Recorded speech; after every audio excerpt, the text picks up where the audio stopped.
услышанное еси, Боже, преклони ухо Твое мне, и услыши глаголы моя, удиви милости Твоя, спасая и уповающий на Тя от противящих десницы Твоей.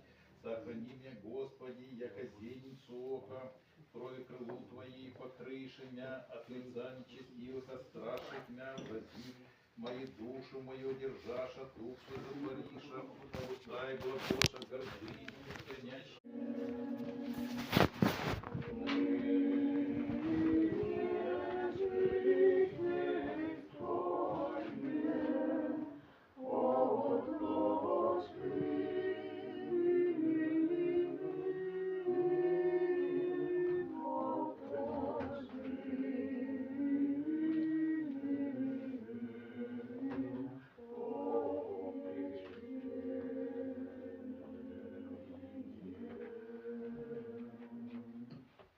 Господина и Отца нашего Ануфрия, блаженнейший митрополита Киевской всей Украины, да поменет Господь Бог во царстве Своем всегда, ныне и присно и во веки веков.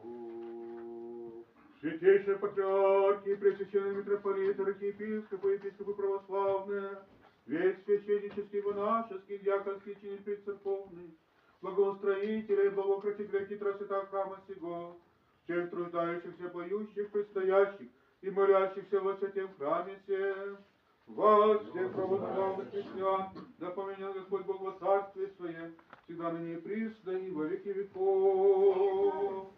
Я